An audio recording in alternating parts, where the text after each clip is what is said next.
बेटा good morning. Morning sir. Good morning sir. देखो कल हम ओजोन के बारे में डिस्कस कर रहे थे।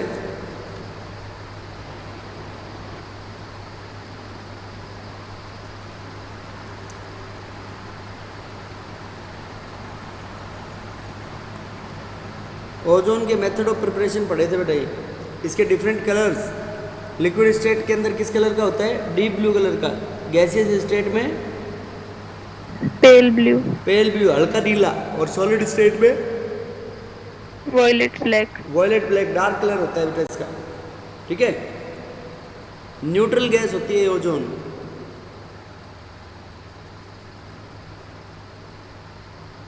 मतलब एसिडिक और बेसिक कैरेक्टर इसका। एसिडिक और बेसिक कैरेक्टर कुछ भी नहीं होता है बेटा ओजोन का। Okay.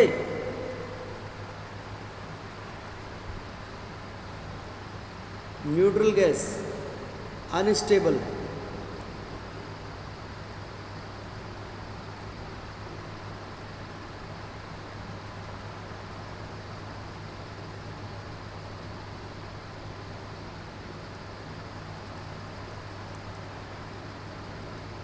Strong characteristic smell. Pale blue strong characteristic smell होती है बेटा इसके अंदर। ठीक है।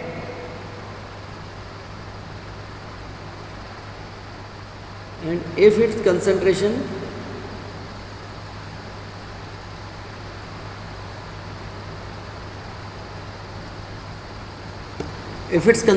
rises,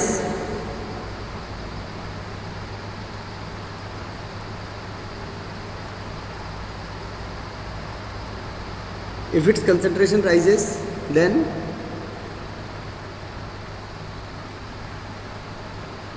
it causes headache, vomiting, nausea, etc. मतलब ज़्यादा हो जाती है कंसंट्रेशन तो इसकी नुकसान करती है बेटा ये। ओके।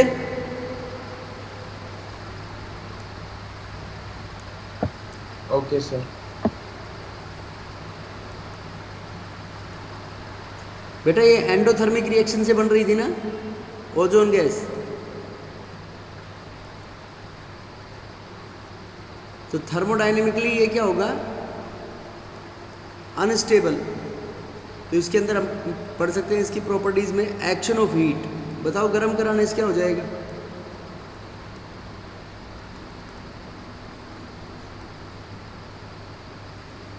बेटा ओजोन है टूट जाएगा, डिकम्पोज हो जाएगा हीटिंग कराने से। O2 प्लस O2 में टूट जाएगा। O2 means 2 moles of ozone, 3 moles of O2 means it act as a good oxidizing agent.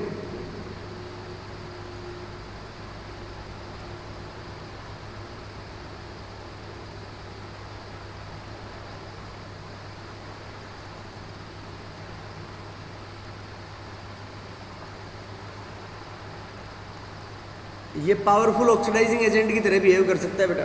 Oxidising agent मतलब जैसे ये कोई भी कंपाउंड है, ओजोन कैसे डिकम्पोज होगा? O3 को हमने ब्रेक कर दिया into O2 plus nascent oxygen. तो नेसेंट ऑक्सीजन हाईली रिएक्टिव होता है ना बेटा ये।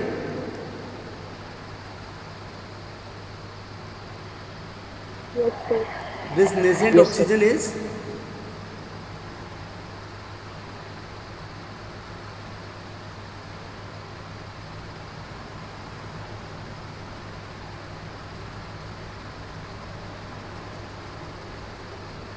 Hence oxidises others.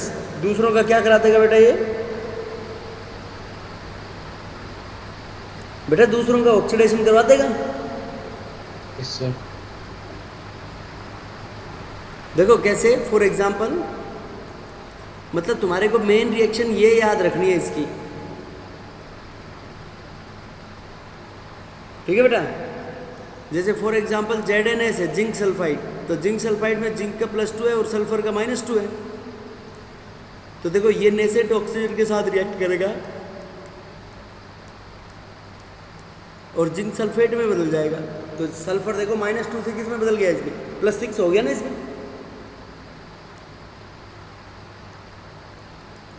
बेटा समझ गए कि बात ये? Yes, sir. सिमिलरली CuS को किस में ऑक्सीडाइज करवा देगा? CuSO4 में। CDS को CDSO4 के अंदर, PbS को PbSO4 के अंदर कन्वर्ट करा देगा। बेटा बोलो, बात समझ में आई है नहीं? Yes, sir. ये फर्स्ट है। नाइट्राइट है। नाइट्राइट के अंदर नाइट्रोजन का ऑक्सीडेशन स्टेट कितना होता है बेटा?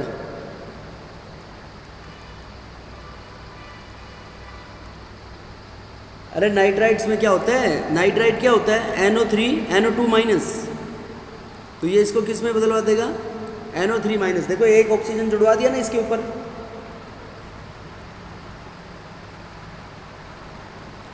बेटा बोलो।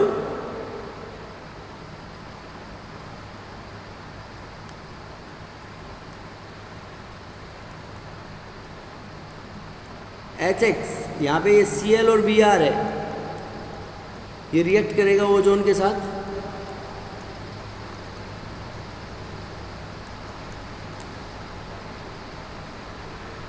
Cl और Br के साथ रिएक्ट करके क्या बना लेगा बेटा? ये वाटर प्लस H2, ठीक है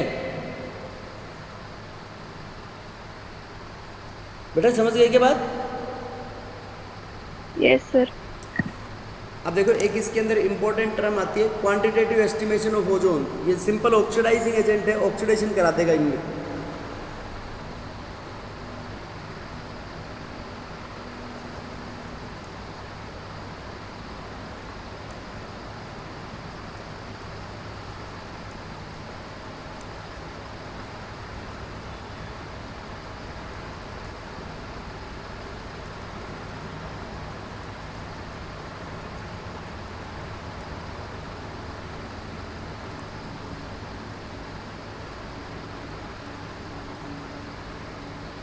क्वांटिटेटिव एस्टिमेशन, देखो बेटा क्वांटिटेटिव एस्टिमेशन के अंदर क्या होता है? ओजोन की जैसे पेरेंट रिएक्शन है, पेरेंट रिएक्शन ये होगी, ओजोन डिकम्पोज हो रहा है किसमें? O2 प्लस नेसेंट ऑक्सीजन में। अब इसकी KI के साथ रिएक्शन कराएंगे नेसेंट ऑक्सीजन की, तो KI से क्या बनवा देगा बेटा? ये नेसेंट ऑक्सीजन की in the presence of water, तो ये बन जाएगा KOH plus I2, KOH plus I2 बन जाएगा बेटा इसके अंदर, ओके।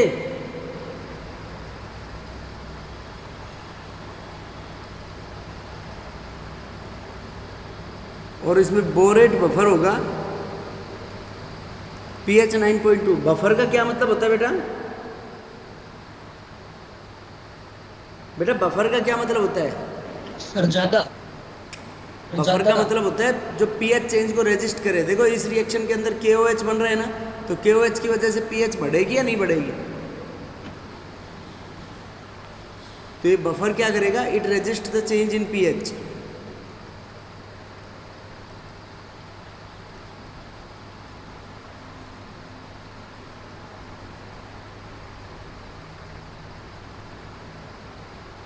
सचिन pH क्या होती है रे सचिन?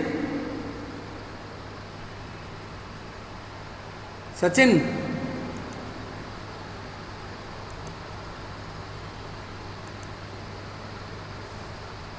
सचिन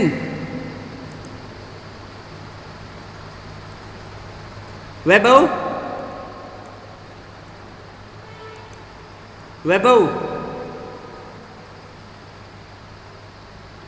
वैभव क्लास में है?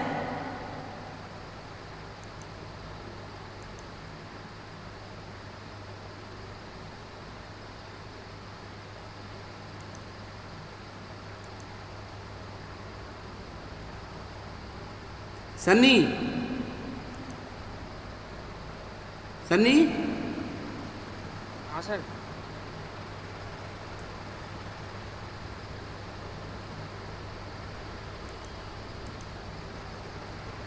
सन्नी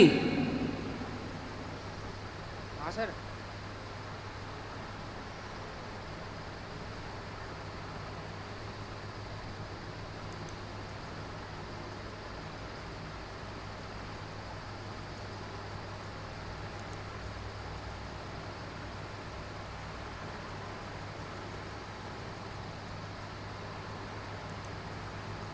अरमान,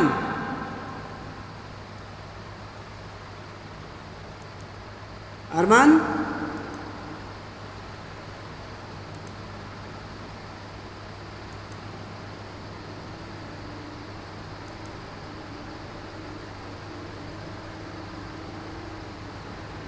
अरमान, यस सर, यस सर। क्या होता है बोरेट बफर? क्या बताया मैंने अभी?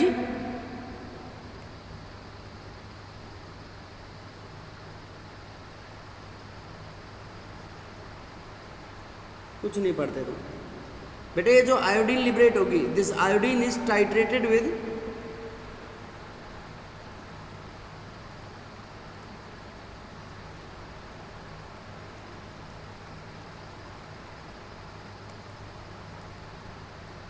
Sodium thiosulphate. सोडियम थायोसल्फेट के साथ टाइट्रेशन कराएंगे। थायोसल्फेट होता है Na2H2O3, फिर ये Na2H2O3 कन्वर्ट हो जाता है S4O6 4 minus, Na2S4O6 4 minus, sodium tetrathionate. ये होता है क्वांटिटेटिव एस्टिमेशन ऑफ ओजोन। देखो इसमें पता लगा लेंगे कि कितना आयोडीन लिबरेट हो रहा है, और वो कितना आयोडीन जो है वो कितना सोडियम थायोसल्फेट को सोडियम टेट्राथायोनेट में कन्वर्ट करा रहा है। इसको ऐसे भी लिख सकते हैं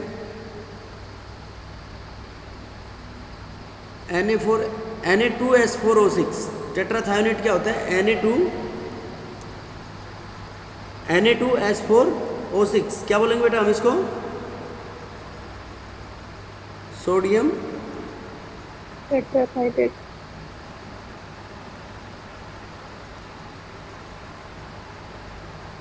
सोडियम टेट्राथायोनेट। ठीक बेटा। तो थायोसल्फेट इसमें ऑक्सीडाइज हो जाएगा। और इसको कौन ऑक्सीडाइज करा रहे हैं थायोसल्फेट को? बेटा कौन करा रहे हैं थायोसल्फेट को? सर I2 आयोडीन ऑक्सीडाइज करवा रहा है। तो आयोडीन क्या हो गया यहाँ पे? Oxidising agent. तो पहले तो ये पता लगा लेंगे कि आयोडीन कितना है। Yes sir. नहीं समझे बेटा?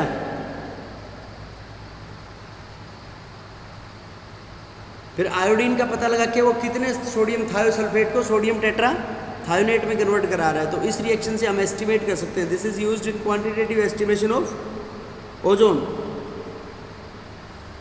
अब देखो बेटा नाइट्रिक एसिड के जैसे ये रिएक्शंस, जैसे नाइट्रिक एसिड में थे, पढ़ी थी हमने, फेरिक सल्फेट को किसमें ऑक्सीडाइज करवा रहा था वो? सर फेरिक सल्फेट को, फेरस सल्फेट को। सर हाँ बोल। सर ये जो सोडियम थायोसल्फेट है वो लेने का कुछ स्पेसिफिक रीजन होता है? क्या बेटा? सर ये सोडियम थायोसल्फेट की ऐसी कौन सी प्रॉपर्टी होती है कि इसी को लेते हैं? बेटा ये सोडियम थायोसल्फेट में सल्फर का ऑक्सीडेशन करा देता है टेट्राथायोनेट में। इसका स्टैंडर्ड सॉल्यूशन बन जाता है। जैसे इसमें ये फॉर्मूला लगा लेंगे फिर हम N1V1 बराबर N2V2, तो डाइल्यूशन इक्वेशन से उसकी कंसंट्रेशन पता लग जाएगी फिर। Okay sir. FeSO4 मैंने कहा था सल्फेट का ऑक्सीडेशन कराना होता हमेशा क्या लेंगे इसके अंदर? Fe2SO4 whole thrice plus H2O plus ozone किसमें डिकम्पोज हो जाएगा? O2 में। S8 का ऑक्सीडेशन हो जाएगा बेटा फाइनली किसमें? H2SO4 में। P4 होगा तो किसमें ऑक्सीडाइज हो जाएगा? H3PO4 में। कार्बन है तो ऑक्सीडाइज हो जाएगा किसके अंदर? CO2 के अंदर। बेटा समझ गए क्या? Yes sir. आर्सेनिक है तो ये ऑक्सीडाइज हो जाएगा AH2O5 में, आर्सेनिक पेंटाऑक्साइड के अंदर। ये डिफरेंट इसकी ऑक्सीडेशन रिएक्शंस। बेटा बोलो क्लियर है या नहीं है? Yes sir, yes sir. उसके बाद जैसे मरकरी के साथ रिएक्शन कराते हैं हम ओजोन की, मरकरी लिक्विड के साथ। तो मरकरी थर्मोमीटर में होता है बेटा, सरफेस टेंशन की वजह से राउंड शेप में होता है ना मरकरी। Yes sir. तो वो सरफेस टेंशन की वजह से होता है। इस रिएक्शन को बोलते हैं हम telling of mercury.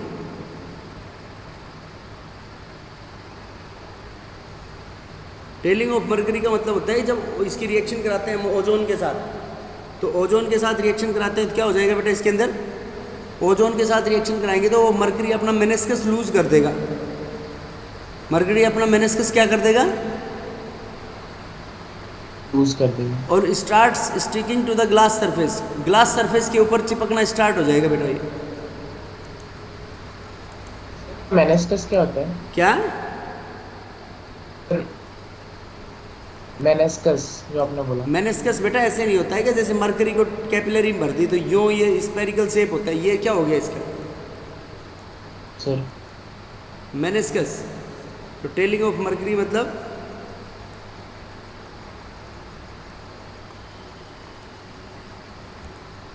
Hg starts losing its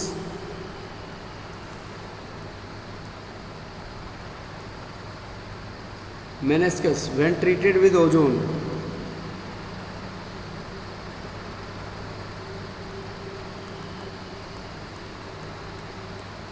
उसको बोलते हैं बेटा टेलिंग ऑफ मरकरी। बेटा बोलो, बात समझ में आई या नहीं आई? Yes sir. मरकरी अपना मेनिस्कस लूज करना शुरू कर देगी और उसको क्या बोलते हैं हम, टेलिंग ऑफ मरकरी। ओके, अरे समझ गए क्या? देखो इन सब रिएक्शंस के अंदर ऑक्सीजन बाहर निकलता है बेटा। अब जैसे मान लो SO2 के साथ ओजोन की रिएक्शन कराएं तो SO2 का भी ऑक्सीडेशन करा देगा O3, लेकिन यहाँ पे ऑक्सीजन साइड प्रोडक्ट नहीं निकलेगा।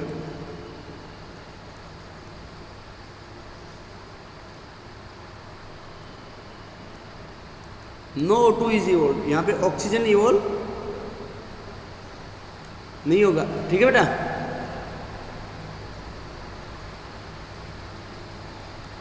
उसके बाद ये ozone is used as a bleaching agent.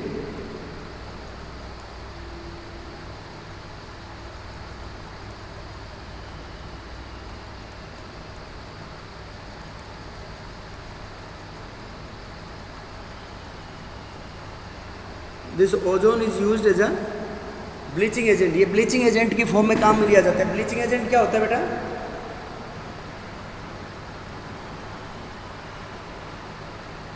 देखो ब्लीचिंग एजेंट कोई भी ये ओजोन है, ओजोन ऐसे टूटेगा,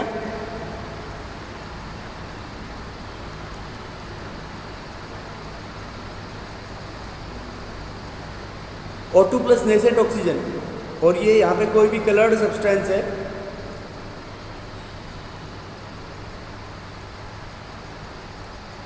कलर्ड सब्सटेंस नेसेंट ऑक्सीजन के साथ रिएक्ट करेगा और किस में चेंज हो जाएगा ये,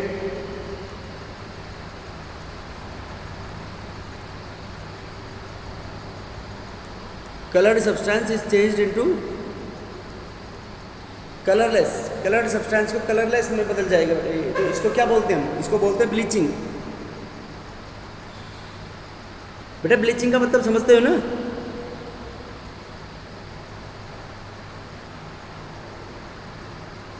अरे ब्लीचिंग का मतलब नहीं समझते क्या?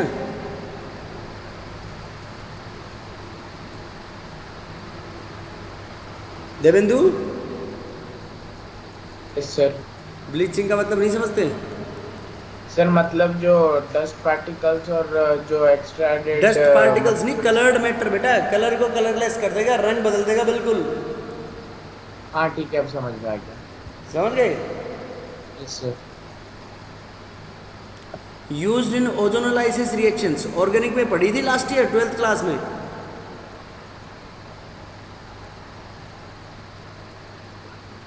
Used in ozonolysis reactions.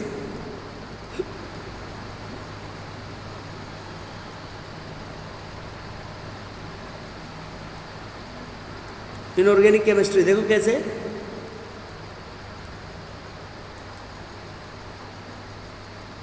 ये एल्कीन है, इसकी ओजोन के साथ रिएक्शन कराएंगे तो ये क्या बन जाएगा, CH2 OCH2O, और ये ऐसे डिकम्पोज हो जाएगा बेटा, ऐसे दो ओजोन के मॉलिक्यूल्स में। ओके,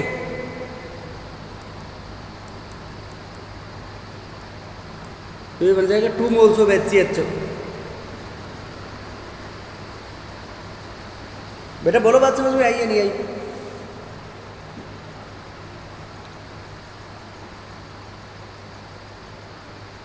युक्ता पढ़ा था क्या बेटा पिछले साल 11th क्लास में? Yes sir. एल्केन्स एल्कीन्स का पढ़ा होगा ना, एल्काइंस और एल्कीन्स और एल्काइंस का यूजेस ऑफ ओजोन। ओजोन क्या क्या काम आती है बेटा? देखो, एक तो क्राउडी जो प्लेसेस होते हैं वहाँ पे टूट जाती है ये O2 के अंदर, तो use to release oxygen.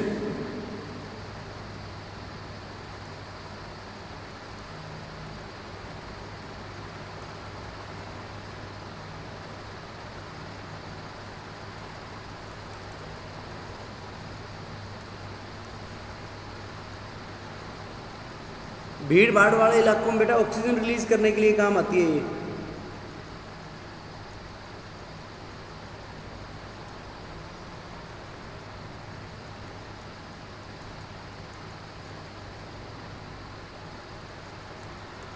Use as oxidising और ब्लीचिंग एजेंट। और थोड़ी बहुत बेटा ये जो क्रीम व्रीम होती है ना, जो मुंह पे लगाते हैं हम, तो क्रीम लगाने से थोड़े दिन बाद मुंह का कलर चेंज हो जाता है ना, तो वो क्या होता है, अपनी जो स्किन के अंदर जो मेलानिन पिगमेंट्स होते हैं उन पिगमेंट्स का ऑक्सीडेशन करा देता है, तो उसमें भी थोड़ी बहुत मिक्स होती है। ओके,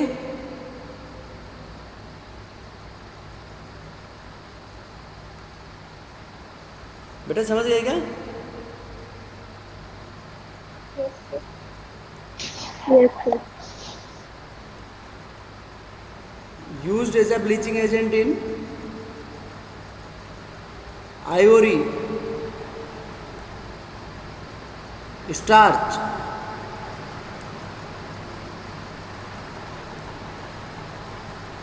बेटा एक तो हम घर पे जो आटा बनाते हैं उसमें, और एक वो मार्केट का जो आटा आता है, कौन से में बिल्कुल वाइट रोटी आती है?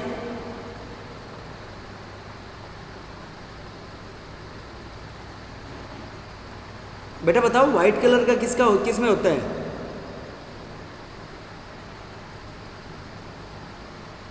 और बाहर का? बाहर वाले में क्या होता है? बाहर वाले में ये जो फ्लोर है ना, आटा, उसके अंदर ओजोन में पास कराया जाता है, तो ओजोन उसके अंदर आटे में जो कलर्ड कंपोनेंट्स होते हैं उनको रिमूव कर देता है, तो वो बिल्कुल व्हाइट कलर की सी रोटियां बनने लग जाती है उससे। ठीक है बेटा?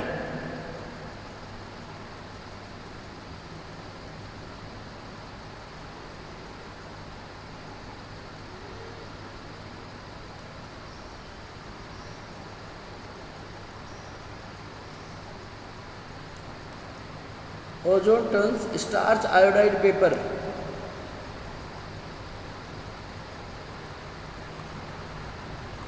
ओजोन स्टार्च आयोडाइड पेपर को ब्लू कलर में कन्वर्ट कर देगा बेटा।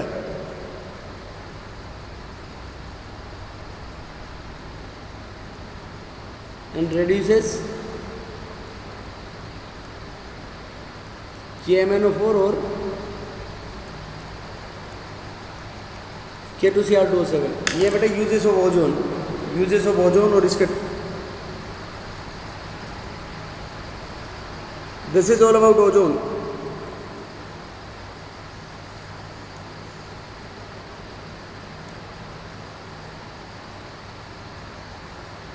बेटा समझ गए क्या सब लोग?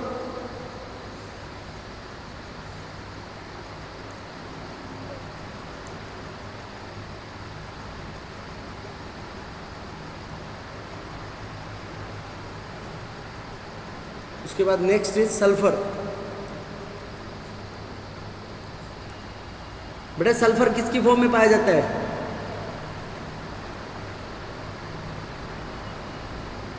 फाउंड इन सर ओरियन में। Found in different allotropic forms.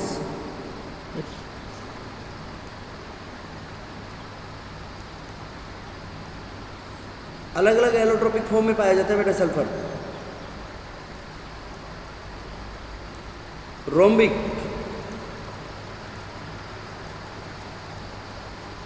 और इसको हम ऑर्थोरोम्बिक भी बोल सकते हैं, और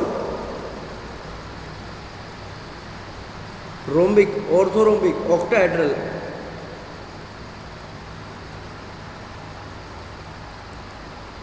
और अल्फा सल्फर। सेकंड मेन होता है बेटा इसके अंदर मोनोक्लिनिक और बीटा सल्फर।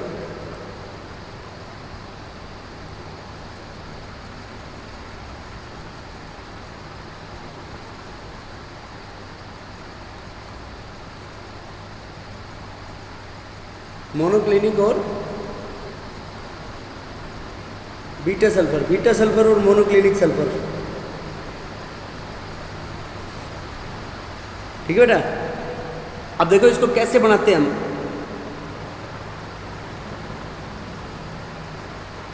सल्फर एसिड का सॉल्यूशन होता है in carbon disulphide, acid solution in carbon di solution के सल्फाइड के अंदर इवेपोरेशन करा दो बेटा। तो यहां से क्या बन जाएगा इसके अंदर अल्फा सल्फर। सल्फर का सॉल्यूशन का कार्बन डाई सल्फाइड के अंदर क्या करा दो बेटा इवेपोरेशन करा दो, तो अल्फा सल्फर के क्रिस्टल्स बाहर निकल जाएंगे इसके अंदर। ठीक है। इसके अंदर क्या होगा मोल्टन सल्फर। मोल्टन सल्फर मतलब पिघला हुआ। Molten sulphur is allowed to cool, cooling कराएंगे till a crust is formed.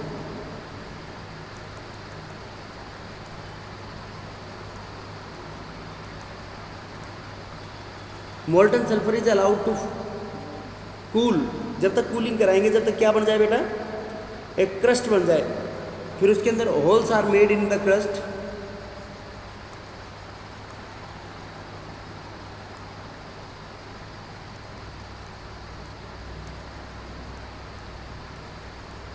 Then holes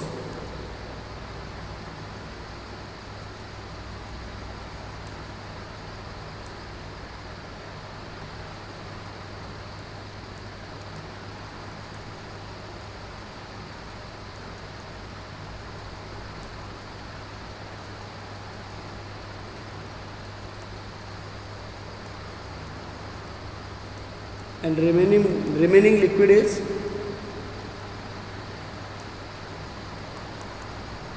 poured out। Holes बनाएंगे बेटा और रिमेनिंग लिक्विड को क्या कर देंगे फिर यहाँ से हम बाहर फेंक देंगे। तो उससे जो क्रिस्टल सेपरेट होंगे उसको क्या बोलेंगे हम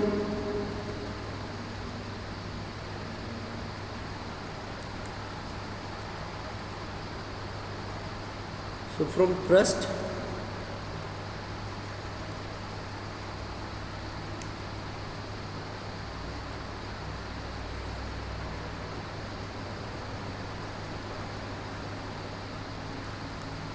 बेटा क्रस्ट से नीडल शेप के क्रिस्टल सेपरेट आउट हो जाएंगे। ओके।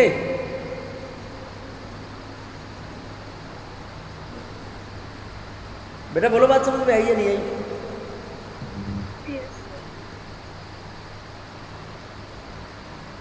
अरे बोलो। Yes sir. Yes sir.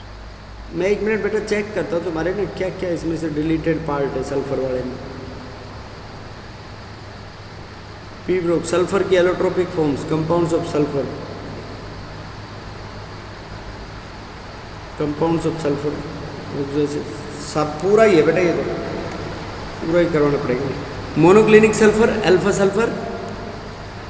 तो ये देखो इसमें तो सीधा ही सल्फर को इवेपोरेशन करा दो कार्बन डाइसल्फाइड सॉल्यूशन के अंदर, और मोनोक्लिनिक के लिए मोल्टन सल्फर की कूलिंग कराओ till a crust is form. फिर उस क्रस्ट के अंदर देखो ये एक तरीके से ऐसे हो जाएगा जैसे दूध को गर्म करते हैं हम, दूध को गर्म करने के बाद ऊपर मलाई बन जाती है ना उसके ऊपर दूध के। Yes sir. तो मलाई हो गई क्रस्ट। अब मलाई के अंदर होल करके और नीचे जो दूध बचा उसको तो हम फेंक दें और फिर मलाई को ठंडा करें पाउडर फॉर्म में कन्वर्ट करेंगे तो उसमें नीडल शेप के क्रिस्टल सेपरेट आउट हो जाएंगे, उसको बोलेंगे मोनोक्लिनिक सल्फर और बीटा सल्फर। बेटा समझ गए बात? Yes sir. तो ये जो रोम्बिक सल्फर होता है ऑर्थोरोम्बिक सल्फर, ये most stable form of sulphur होती है। इसके अंदर इसका इंपॉर्टेंट की पॉइंट है, this is the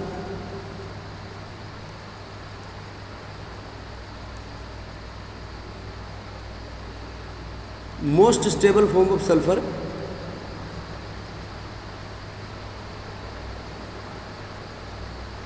while other forms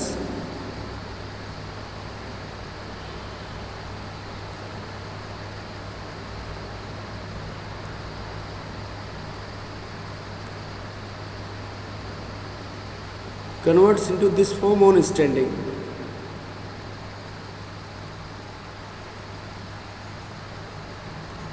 other forms बेटा इस फॉर्म में कन्वर्ट हो जाएंगी जब उसको स्टैंडिंग के ऊपर रखा रहने से. ओके बेटा बोलो समझ में आया नहीं आया? Yes, sir. It has little thermal and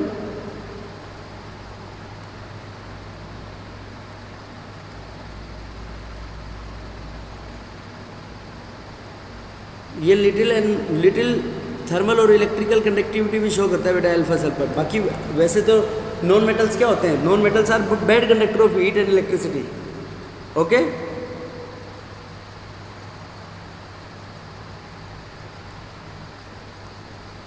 अब देखो ये रोम्बिक सल्फर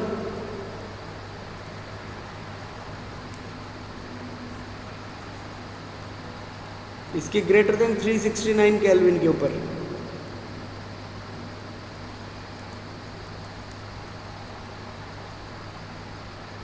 369 के ऊपर बेटा ये मोनोक्लिनिक सल्फर में कन्वर्ट हो जाता है. और टेम्परेचर लेस देन 369 तो ये वापस इसमें कन्वर्ट हो जाता है बेटा. समझ गए बात? मतलब 369 हो गया इसका ट्रांजिशन टेम्परेचर.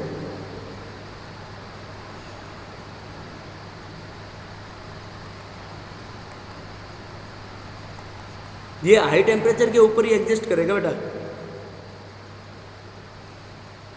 अब देखो इनका स्ट्रक्चर कैसे होता है.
ऐसा होता है बेटा एक क्राउन शेप का.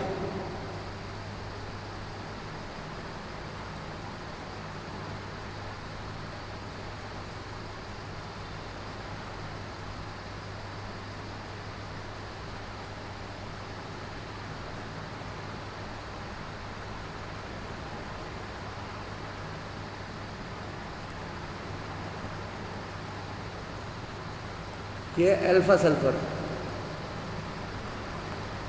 बेटा क्राउन की जैसी शेप लग रही है नहीं लग रही है?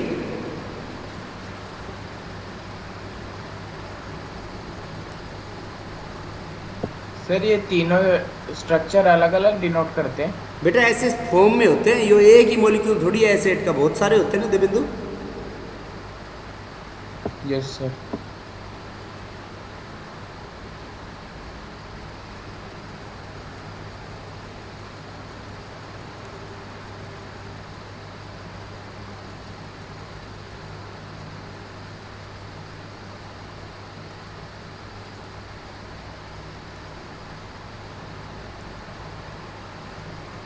ये होता है बेटा ये ऐसे बीटा सल्फर एक ऊपर की साइड में और एक यूं क्राउन नीचे की साइड में, तो उसको क्या बोलते हैं हम?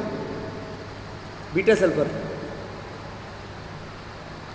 बेटा बोलो समझ आया नहीं आया?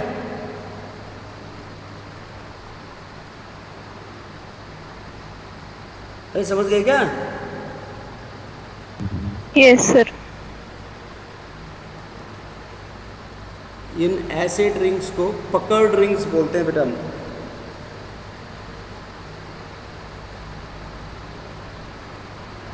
Puckered rings and these are non planar, पकड़ रिंग्स होती है और ये नॉन प्लेनर होती है बेटा।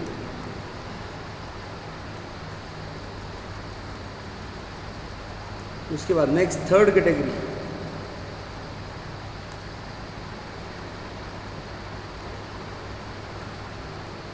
अल्फा और बीटा के बाद साइक्लो और S6 सल्फर, साइक्लो और S6।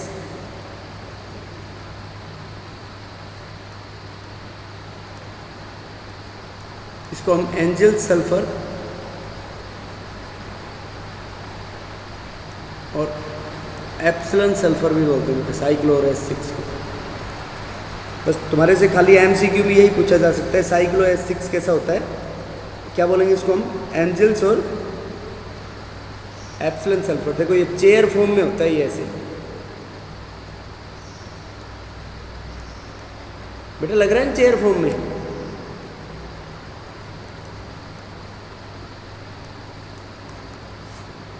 अरे S6 चेयर फॉर्म में लग रहा है, नहीं लग रहा है?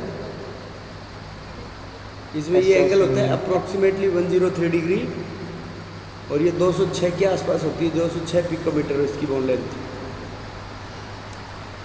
S6 सल्फर की। बेटा समझ गए? और अरे समझ गए क्या? Yes, sir.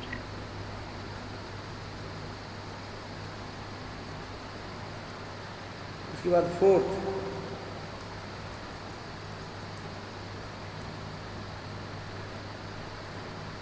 Plastic sulphur.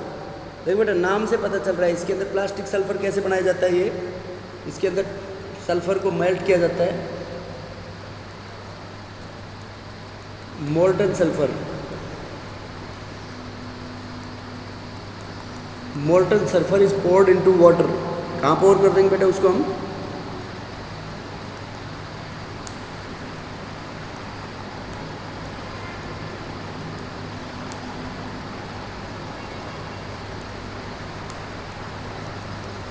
then molten rubber like mass,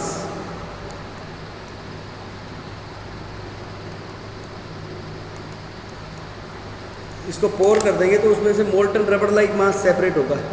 तो मोल्टन जो रबड़ लाइक मास सेपरेट होगा उसको क्या बोल देंगे हम? That is known as plastic sulphur.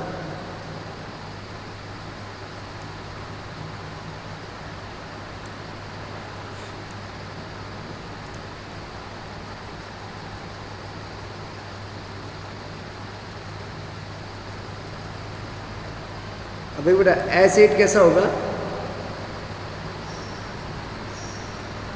Acid is diamagnetic, लेकिन जब एसिड की हम हीटिंग कराते हैं टेम्परेचर ग्रेटर देन 1000 केल्विन तो ये बदल जाता है H2 के अंदर। और H2 बेटा ऑक्सीजन के जैसा हो गया नहीं हुआ? बेटा बोलो। Yes, sir. This H2 molecule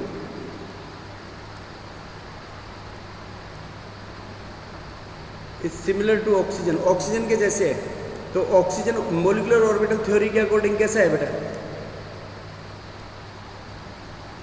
so it is paramagnetic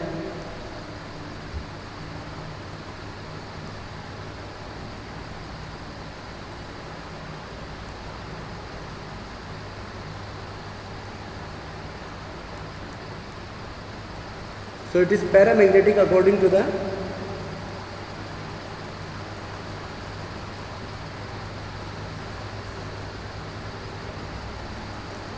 MOT, molecular orbital theory के अंदर,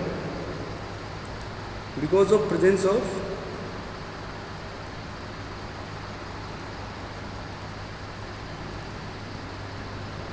to unpaired electrons in antibonding molecular orbitals. Antibonding molecular orbitals के अंदर दो अनपेड इलेक्ट्रॉन्स की वजह से पैरामैग्नेटिक होगा और ब्लू कलर का होगा बताइए। वो ब्लू कलर भी क्यों शो करता है? Due to presence of unpaired electrons. Unpaired electrons की प्रेजेंस की वजह से ही वो ब्लू कलर शो करता है बेटा। उसके बाद compounds of sulphur.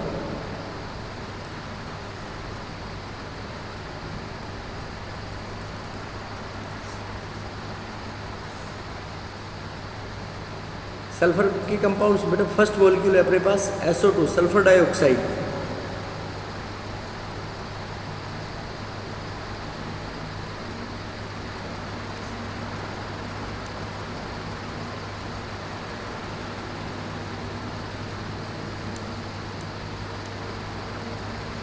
Sulphur dioxide बेटा बताओ सल्फर डाइऑक्साइड कैसे बनाएंगे? बहुत आसान है,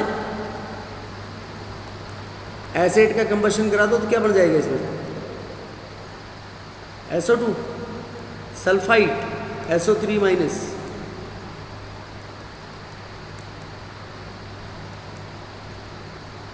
सल्फाइड सोल्ट्स की कंसंट्रेटेड H2SO4 के साथ रिएक्शन करा दो तो सल्फेट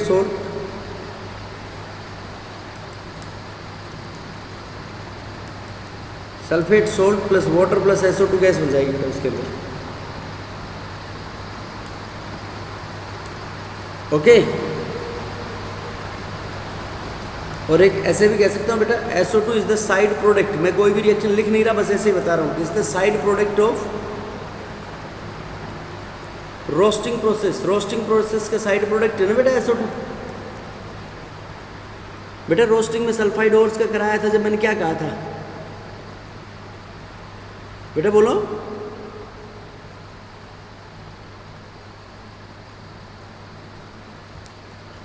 कि सल्फर जो SO2 होती है this is collected in steel cylinders and taken for manufacturing of sulphuric acid in contact process.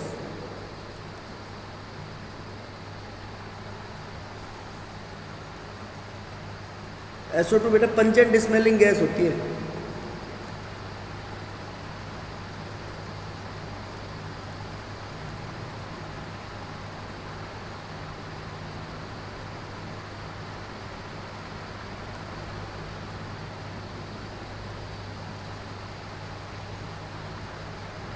Pungent smelling gas and it is soluble in water.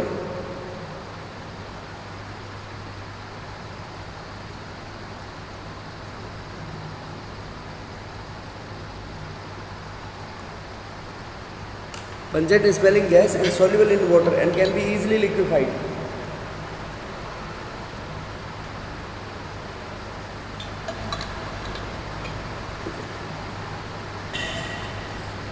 इसको इजीली लिक्विफाई भी कर सकते हैं बेटा।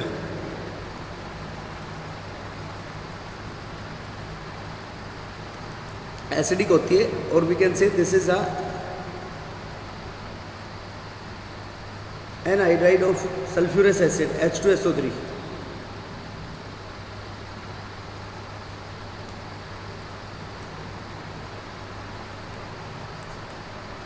This is the anhydride of sulphurous acid.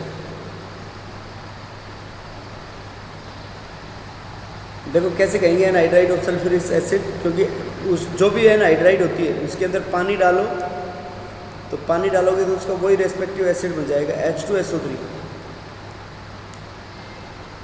और H2SO3 क्या बोलते हो?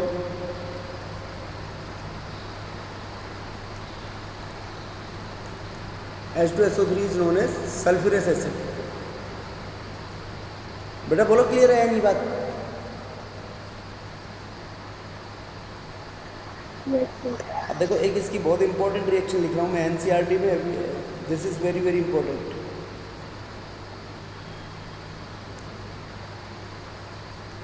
देख बेटा वो बेस ले ली जैसे NaOH एक्वस प्लस SO2, इससे क्या बन जाएगा?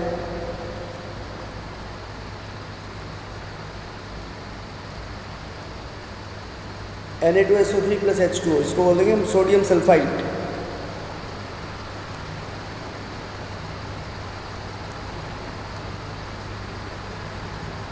सोडियम सल्फाइड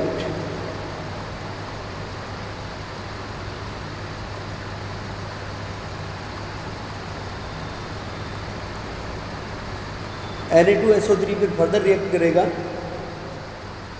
SO2 और H2O को और ये बना लेगा NaHSO3 सोडियम बाइसल्फाइड।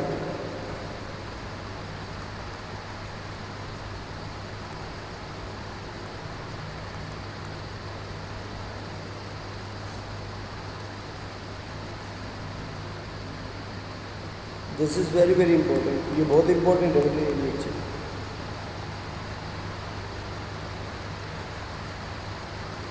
बेटा बोलो सबको समझ में आया नहीं आया? अगर यहाँ पे कैल्शियम हाइड्रोक्साइड होता तो क्या बन जाता? Plus SO2 CaSO3 calcium sulphide, फिर H2O के साथ रिएक्शन, ये CaSO3 के H2 और SO2 के साथ फर्दर रिएक्ट करेगा और क्या बन जाएगा? CaHSO3 और ट्वाइस कैल्शियम बाइसल्फाइड बन जाएगा। बेटा समझ गए बात?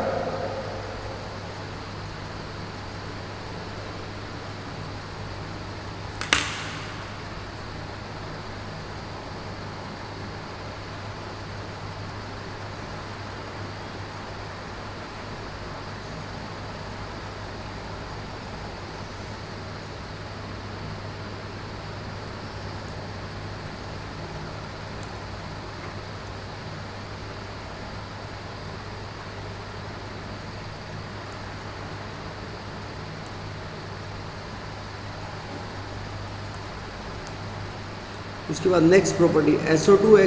बेटा SO2 के अंदर सल्फर का ऑक्सीडेशन स्टेट कितना है? +4। तो +4 से +6 में जा सकता है, नहीं जा सकता ही?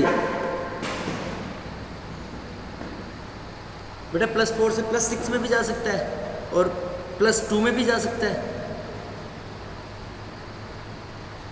तो अगर ये +6 में जा रहा है तो मतलब खुद का ऑक्सीडेशन करा रहा है, means it is acting as a reducing agent. और अगर ये +2 में जा रहा है तो मतलब खुद का रिडक्शन करा रहा है, तो means it is acting as a oxidising agent.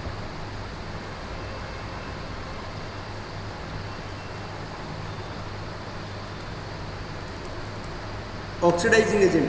वो ऊपर वाला हो गया बेटा रिड्यूसिंग एजेंट, और नीचे वाला क्या हो जाएगा इसके अंदर? Oxidising agent. बेटा बोलो समझ में आई या नहीं आई बात? SO2 तो मतलब देखो कैसे किस तरीके से ऑक्सीडाइजिंग एजेंट की तरह बिहेव करेगा ये SO2। देखो बेटा क्या होता है, SO2 रिएक्ट करता है किसके साथ? वाटर के साथ। ये वाटर के साथ रिएक्ट करके बना लेता है H2SO4 प्लस नेसेंट हाइड्रोजन। तो बताओ नेसेंट हाइड्रोजन बन रहा है, तो हाइड्रोजन जिसके ऊपर जुड़ेगा तो इसका मतलब कह सकते हैं it act as a reducing agent. बेटा जैसे ओजोन में बन रहा था नेसेंट ऑक्सीजन, नाइट्रिक एसिड में बन रहा था नेसेंट ऑक्सीजन, तो वो तो गुड हो गया ऑक्सीडाइजिंग एजेंट, और ये क्या हो गया? Good reducing agent. For example यहाँ पे K2Cr2O7 ले लो, ये अगले चैप्टर में भी आएगी रिएक्शन एसिडिक मीडियम में। तो K2Cr2O7 ऑक्सीडाइजिंग एजेंट है, तो ये बन जाता है K2SO4 plus Cr2SO4 whole thrice plus water plus nascent oxygen. ठीक है बेटा। अब ये SO2 और वाटर के साथ ये थोड़ी उल्टी है, SO2 water plus nascent oxygen react करेंगे और ये बदल जाएगा H2SO4। तो देखो ये तो हो गया यहाँ पे ऑक्सीडाइजिंग एजेंट, और SO2 क्या हो गया यहाँ पे? Reducing agent. इन दोनों साइड से नेसेंट तो कट जाएंगे और बैलेंस करेंगे, तो दोनों को ऐड करके लिख सकते हो नहीं लिख सकते? बेटा बोलो, ये दोनों को ऐड करेंगे तो ये बन जाएगा K2Cr2O7 plus SO2 plus H2SO4। तो इसको बैलेंस करेंगे तो ये बन जाएगा इधर K2SO4 plus Cr2SO4 whole thrice plus H2। इस तरीके से रिएक्शन होगी, और ऐसे बेटा KMnO4 की हो जाएगी।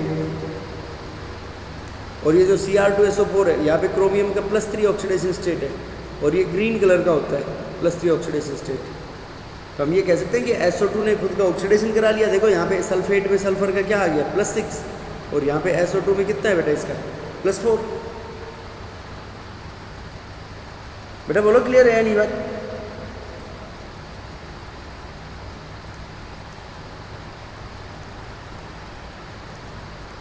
Cl2 plus SO2 plus H2O, इससे बढ़ जाता है H2SO4 HCl प्लस H2SO4। तो देखो Cl तो 0 से किस में आ गया? -1 में, और सल्फर +4 से आ गया +6 में। तो यहाँ भी ये ऑक्सीडाइजिंग एजेंट का रोल प्ले कर रहा है, नहीं कर रहा बेटा ये? अरे बोलो। Yes sir. देखो, और ऑक्सीडाइजिंग एजेंट में हमने फेरस सल्फेट को फेरिक में कन्वर्ट कराया था, इसमें फेरिक सल्फेट उल्टा कर दो, Fe2SO4 होल थ्राइस प्लस वही ले लो SO2 + H2O। तो इसमें क्या पड़ जाएगा बेटा? FeSO4 + H2SO4। देखो यहाँ पे आयरन का +3 है और यहाँ पे आयरन का क्या हो गया बेटा? +2। तो +3 से +2 में आया तो रिडक्शन करवाया नहीं करवाया इसमें? SO2 किस में आ गया? +4 से +6 के अंदर।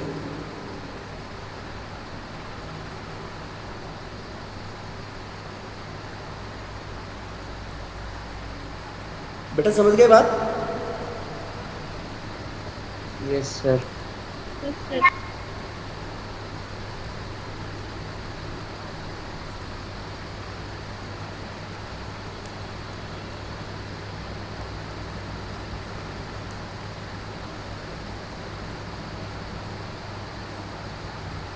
इसका ब्लीचिंग एक्शन टेम्परेरी होता है बेटा, बाकी सबका क्लोरीन का, ओजोन का परमानेंट होता है।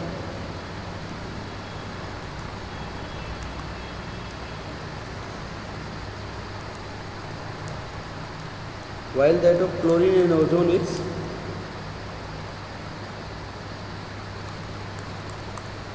क्लोरीन और ओजोन का परमानेंट होगा। अब वो कल देखेंगे अपन उसके अंदर क्या होगा।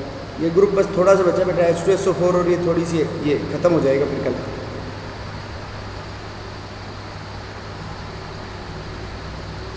Okay okay sir.